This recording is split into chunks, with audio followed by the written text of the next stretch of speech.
मेरी अभी फैसल अमीन गंडापुर साहब से 2 दफा बात हुई है और उन्होंने ये ठीक है। कंफर्म किया कि राब्ता तो उनका नहीं हो रहा। पहले वो ये हम्म। कह रहे थे कि शायद अली अमीन गंडापुर ट्रेवल कर रहे हैं, उसकी वजह से जैमर्स हैं और राब्ता नहीं ठीक हो है। पा रहा। लेकिन अभी वो ये कह रहे हैं कि मैं कोशिश कर रहा हूँ लेकिन मेरा राब्ता नहीं हो पा रहा। और फैसल उन लोगों में से हैं जिनका अली अमीन गंडापुर के सारे स्टाफ से भी राब्ता रहता है। फिलहाल तो अभी तक उनके साथ राब्ता नहीं है, देखते हैं फिर क्या होता है आगे। देखिए और क्या लो हो सकता है इससे ज्यादा। सियासतदानों के लिए मुश्किलात पैदा हो जाएंगी फ्यूचर के लिए भी, क्योंकि प्रेसिडेंट सेट हो चुकी है। औरतों की गिरफ्तारी की प्रेसिडेंट सेट हो चुकी है। औरतों के और बंदों के मुंह पे काले कपड़े डालने की प्रेसिडेंट सेट हो चुकी है। बंदों को अगवा करने की, गायब करने की, अगवा करके बयान दिलवाने की प्रेसिडेंट सेट हो चुकी है। पार्लियामेंटेरियंस को पार्लियामेंट के दरवाजे से घसीट के गिरफ्तार करने की प्रेसिडेंट जो है, बदतरीन दौर में भी ऐसा नहीं हुआ लेकिन अभी ये भी सेट हो चुकी है। ये सब कुछ तो हम्म। हमने परवेज मुशर्रफ के दौर में भी ऐसे नहीं देखा था जिस तरह हम देख रहे हैं। सियासतदान अपने लिए गड़ा खोद रहे हैं। अगर कोई बेवकूफ के सर के ऊपर, मैंने लिखा भी कि अगर सींग होते ना तो इस हुकूमत के सर के ऊपर 12 सींग होते। ये 12 सिंगे होते सारे के सारे, जैसी बेवकूफियां ये कर रहे हैं। अब मोहसिन नकवी का क्योंकि पॉलिटिक्स में इंटरेस्ट कोई नहीं है और ना उनका कोई स्टेक है पाकिस्तान की पॉलिटिक्स में, ना उनकी हाँ। कोई सियासी जमात है। तो मोहसिन नकवी तो एक मेहमान अदाकार के तौर पे मौजूद है और वो अपनी अदाकारी का टाइम मुकम्मल होने के बाद अपना मुआवजा वसूल करेंगे और चले जाएंगे। मोहसिन नकवी का यहाँ पे स्टेक कोई नहीं है। सोचना उन पॉलिटिकल पार्टीज को चाहिए था जिनका यहाँ पे स्टेक है कि मोहसिन नकवी का गुस्सा उतारने के लिए आज इस लेवल पे सबको जाना चाहिए था या नहीं जाना चाहिए था। अब अगर ये चले हम्म। गए हैं तो क्या होगा? ये 10 पार्लियामेंटेरियन, 15 पार्लियामेंटेरियन ये गिरफ्तार कर लेंगे, कुछ और लोग गिरफ्तार करेंगे, सुबह सारे अदालतों में पेश हो जाएंगे, कल नहीं तो परसों जमानत हो जाएगी। मैक्सिमम ये कर सकते हैं कि जो सदर ने नया ऑर्डिनेंस, वो जो बिल पास कर दिया कौमी असेंबली से, हाँ। हाँ। ये उसके तहत इसको करने की कोशिश करेंगे, वो भी चैलेंज हो जाएगा अदालत में। और जब वो चैलेंज हो जाएगा तो उसके मुताबिक जो है वो उस पर स्टे आ जाएगा और उस पर सजा हो नहीं पाएगी। तो 2 नहीं तो 4 दिन लग जाएंगे, ये सारे बंदे बाहर आ जाएंगे कानून के मुताबिक, क्योंकि इस मुल्क में कानून तो मौजूद है ना, ऐसी लाकानूनियत तो नहीं हो सकती। लिहाजा ये लोग बाहर आ जाएंगे, आज नहीं तो कल बाहर आ जाएंगे, नहीं तो परसों बाहर आ जाएंगे। लेकिन ये जो ज्यादती इन्होंने की है ये फिर रिकॉर्ड का हिस्सा रहे। देखिए अगर गंडापुर को ये गिरफ्तार कर लेते ना इस्लामाबाद में और अरेस्ट कर लेते हैं तो हाँ। ये खैबर पख्तूनख्वा के करोड़ों लोगों की तौहीन है। हम्म। तो देखना ये होगा कि वो अपनी तौहीन बर्दाश्त करते हैं या नहीं करते। ये बहुत इंपॉर्टेंट है। यानी वो वजीर आला एक सूबे का, वो हम्म। इस्लामाबाद में मौजूद है, वहां पे उसकी आज मीटिंग्स थी।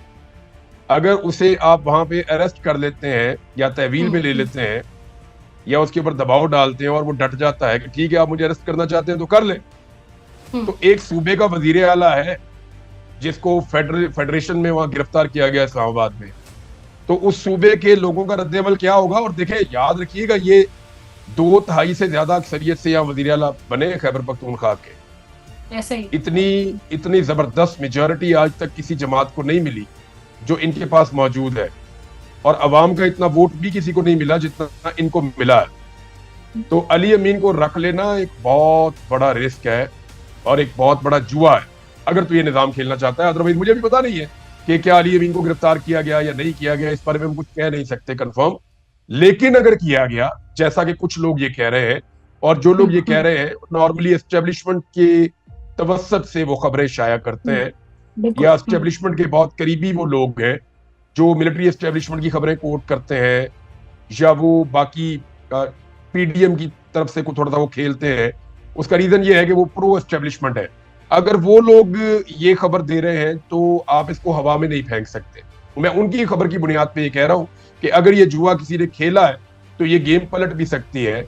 अगर खैबर पख्तूनख्वा के वजीर आला को पंजाब में, सॉरी इस्लामाबाद में गिरफ्तार कर लिया जाता है तो खैबर पख्तूनख्वा का उस पर रद्द-ए-अमल क्या होगा? I can't say anything. देखिए क्या होगा, फाइनल तो पब्लिक का होता है ना। देखिए एक बात हमें बहन याद रखनी पड़ेगी, हम कुछ कर लें, हम दाएं को भागे बाएं को भागे, कान को यहां से पकड़े वहां से पकड़े, जो फाइनल मूव होता है वो पब्लिक का होता है और वही आखिरी मूव होता है और हतमी भी वही होता है, फैसला कुन भी वही होता है। तो इस बात को सबको समझना चाहिए कि फाइनल मूव की तरफ कभी भी नहीं जाना चाहिए, चीजों को सुलझाना चाहिए। पाकिस्तान तहरीक इंसाफ के कारकुनों ने कल भी बड़े सब्र का मुजाहरा किया जब उनके ऊपर शेलिंग की गई है। हम्म। और ये जो 3 मुकदमा दर्ज किए गए ये तो बहुत ही भोंडी हरकत है ना। कि जी आपका जलसा इतने बजे खत्म होना था, 7 बजे। तो 7 बजने में 45 मिनट पहले डीसी वहां का जो है वो ट्वीट कर रहा है जी आपके पास 45 मिनट बाकी बचे हैं। तो ये तो बड़ी अजीब बात है, चाइल्डिश अप्रोच है। भाई पॉलिटिकल पार्टी का जलसा है, उसमें लाखों लोग आते हैं, अब वहां देर सवेर होती है। ऐसा तो नहीं हो सकता कि आपको एग्जैक्ट टाइम पे ये कोई दूध वाला दूध देने तो नहीं आया हो, या कोई सुबह का अखबार तो नहीं है कि आपको इतने बजे मिलना है, या 9 बजे वाला बुलेटिन तो नहीं है कि आपका 9 बज के 1 मिनट नहीं हो सकते, आपको वहां करना पड़ेगा। ये घड़ियों के मुताबिक नहीं चलती होती सियासत, यहाँ पे देर सवेर होती है। जिन जलसों का टाइम 7 या 8 बजे होता है वो शुरू ही 10 बजे हो रहे होते हैं रात को, हमने तो यहाँ पे ये देखा है। तो ये अगर इन बुनियादों के ऊपर या इन चीजों के ऊपर पॉलिटिकल लीडर्स को ऐसे गिरफ्तार करना है, तो मुबारक हो पाकिस्तान पीपल्स पार्टी को और पीएमएलएन को, उन्होंने अपने लिए गड्ढा खोद लिया। नहीं तो पब्लिक लीड करेगी, फिर भूल जाएं फिर आप। अब ये देखें, जिसको शौक है खतरे से खेलने का, मैं इस पे कुछ कह नहीं सकता। मैं अभी यहाँ कुछ कहूंगा तो ये एक नया मसला बन जाएगा मेरे कहने पे। लेकिन मैं ये बताना चाह रहा हूं कि क्राउड को कभी भी लीडरलेस नहीं छोड़ना चाहिए। अभी मेरी जमशेद इकबाल चीमा साहब से बात हो रही थी कल के क्राउड को, क्योंकि बीमार है, उनकी ओपन हार्ट सर्जरी हुई है, तो वो ये कह रहे थे कि मैं जलसा गा के बाहर रुका और मैंने लाखों लोगों को कल देखा है। मैंने कहा जी आपने क्या देखा? उन्होंने कहा जी मैंने लोगों की आंखों में अंगारे देखे। उन्होंने कहा मैंने कोई भी शख्स खुशी खुशी जलसे में आता हुआ नहीं देखा। नॉर्मली लोग जलसे में सेलिब्रेट करने आते हैं ना, एक तरह की सेलिब्रेशन होती है, इंजॉयमेंट होती है। वो कहते हैं नहीं जी, सब लोग नाराज थे और गुस्से में थे। तो मैंने सेलिब्रेशन नहीं देखी, मैंने शिकवे देखे, लोगों के चेहरों के तासुरात, उनकी आंखों के अंदर जो गुस्सा था। तो ये एक्चुअली है, मैंने स्वाबी जलसे में भी ऐसे ही देखा था। तो उनको क्यों दावत देते हैं आप लोगों को? मेरे ख्याल में रियासत को होश के नाखून लेने चाहिए। लेकिन एक और चीज भी नजर आ रही है ना, रियासत अपना फेलियर किसी पे डालना चाहती है। हुआ यह है कि इस वक्त आपकी इकोनॉमी तबाह हो चुकी है, प्रैक्टिकली पाकिस्तान दिवालिया हो चुका है। ये मैं नहीं कह रहा। फिर वो आर्मी चीफ कहते हैं कि जी जो लोगों की ख्वाहिश थी कि दिवालिया हो जाए पाकिस्तान, वो लोग, ये उनको शर्म आनी चाहिए। जो भी है, मैं नहीं कह रहा, ना मेरी ख्वाहिश है कि पाकिस्तान दिवालिया हो। लेकिन ख्वाजा आसिफ ने हमें बताया बंगाली साहब ने, कैसर बंगाली साहब ने बताया थोड़े दिन पहले। देखे, आपको आईएमएफ मुंह नहीं लगा रहा। अभी आईएमएफ का जो कैलेंडर है उसकी 18 तारीख भी है। ये 18 तारीख तक आप उसके अंदर शामिल नहीं है। इट मींस कि आपके $7 अरब जिनसे आपको ऑक्सीजन मिलनी थी या वेंटिलेटर आपका लगना था, वो आईएमएफ ने भी खींचा हुआ है। आपकी सांस उखड़ रही है इकोनॉमी में। आपको $12 अरब के रोल ओवर चाहिए, उनमें से सिर्फ $1 अरब का रोल ओवर अभी तक आपको सिर्फ यूएई ने दिया। बाकी $11 अरब पेंडिंग है, वो आपको मिल नहीं रहे। वो कह रहे हैं जी पैसे वापस करो। आप सऊदी अरब के पास जाते हैं पैसे मांगने, वो कहते हैं जी सोने की कानें हमें बेच दो। आप जहां जा रहे हैं, जिससे मांग रहे हैं, वो आपको कह रहे हैं जी आप पहले वाले वापस करें पैसे। दूसरी बात यह है कि आपके पास ऑलरेडी, आपके पास जो आपका कौमी खजाना है उसमें $2 अरब पहले ही कम है। वो आप कहां से पूरे करेंगे? और जो आप रेवेन्यू कलेक्शन है उसके टारगेट को भी अचीव नहीं कर पाए। 111 अरब आपने कम इकट्ठा किया है। जब इन सारी चीजों को आप इकट्ठा करते हैं तो आपकी इकोनॉमी कोलैप्स कर चुकी है। अब ये मुद्दा किसी पे तो डालना है इन्होंने, ये किसी के गले तो इन्होंने डालनी है लड़ाई कि जनाब इनकी वजह से ये हुआ था, हम तो मुल्क चला रहे थे।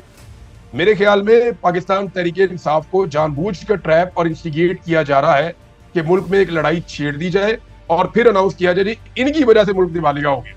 ऐसा नहीं है, तहरीके इंसाफ ने बहुत तहम्मुल का मुजाहरा किया है, इनकी पॉलिसी भी काम नहीं की और ये इनकी वजह से हुआ जो कुछ भी इकोनॉमी में हुआ। और ये आज नहीं हुआ, ये 2.5 साल से हम भी खबरदार कर रहे हैं, इकोनॉमिस्ट भी खबरदार कर रहे हैं, आलमी इदारे भी कह रहे हैं कि बढ़ जाओगे बाद आ जाओ। ये नहीं बात है। सॉरी टू से, मैं थोड़ा सा, मैंने वो ऐसा अल्फाज इस्तेमाल किए, लेकिन इकोनॉमी की वाकई हालत बहुत बुरी है। देखिए, उसने एक और बात की फैसल वाडा ने, उसने कहा कि जब शहीद अरशद शरीफ शहीद हुए तो मैं वहीं पे था, उनके घर पहुंच गया था। मुझे उनकी अम्मी ने फोन किया था, उन्होंने कहा था इमरान तू किधर है? मैंने कहा जी मैं लाहौर में हूँ, तू इधर आ जा। फिर मैं फौरन लाहौर से चला गया अरशद भाई के घर।